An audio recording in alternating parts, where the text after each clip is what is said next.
ಕಾಂಗ್ರೆಸ್ ಮಹಿಳಾ ಘಟಕದಿಂದ ಸಂವಿಧಾನ ಶಿಲ್ಪಿ ಡಾಕ್ಟರ್ ಬಿ.ಆರ್. ಅಂಬೇಡ್ಕರ್ ಅವರ ಪ್ರತಿಮೆಗೆ ಮಾಲಾರ್ಪಣೆ ಮಾಡಲಾಯಿತು.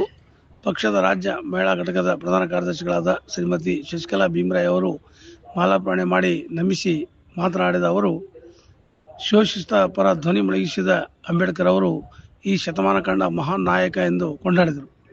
ಅವರ ಆದರ್ಶ ಪಾಲನೆ ಎಲ್ಲರೂ ಮಾಡಬೇಕು ಎಂದು ಕರೆ ಕೊಟ್ಟರು. ನಂತರ ರಾಯಚೂರು ನಗರ ಬ್ಲಾಕ್ ಕಾಂಗ್ರೆಸ್ ಅಧ್ಯಕ್ಷರಾಗಿ ನೇಮಕವಾದ ಪಕ್ಷದ ಹಿರಿಯ ಯುವ ನಾಯಕ ನಾಯಿನ್ ಶ್ರೀನಿವಾಸ ರೆಡ್ಡಿ ಅವರಿಗೆ ಪಕ್ಷದ ರಾಜ್ಯ ಮಹಿಳಾ ಘಟಕದ ಪ್ರಧಾನ ಕಾರ್ಯದರ್ಶಿ ಮತ್ತು ಪಂಚ ಗ್ಯಾರಂಟಿ ಸಮಿತಿ ಸದಸ್ಯೆ ಶ್ರೀಮತಿ ಶಶಿಕಲಾ ಭೀಮರಾಯ್ ಅವರು ಶಾಲು ಹೊದಿಸಿ ಸನ್ಮಾನಿಸಿದರು. ಹೃದಯಪೂರ್ವಕ ಅಭಿನಂದನೆ ಸಲ್ಲಿಸಿದರು. ಇವರ ನೇಮಕಕ್ಕೆ ಕಾರಣೀಭೂತರಾದ ಪಕ್ಷದ ಜಿಲ್ಲಾಧ್ಯಕ್ಷರಾದ ಬಸವರಾಜ ಪಾಟೀಲ್ ಇಟಗಿ ಮತ್ತು ಮೊಹಮ್ಮದ್ ಶಾಲಮಿ ಅವರಿಗೆ ಧನ್ಯವಾದ ತಿಳಿಸಿದರು. ಈ ಸಂದರ್ಭದಲ್ಲಿ ಪಂಚ ಗ್ಯಾರಂಟಿ ಅನುಷ್ಠಾನ ಸಮಿತಿ ಸದಸ್ಯರಾದ ರಾಯಚೂರು ಗ್ರಾಮೀಣ ವಿಧಾನಸಭಾ ಕ್ಷೇತ್ರದ ಮಾಲಾ ಭಜಂತ್ರಿ, ಪ್ರೇಮಲತಾ, ಭಾರತಿ, ಸುರೇಶ್, ಲಕ್ಷ್ಮಿ ಇನ್ನಿತರರು ಇದ್ದರು.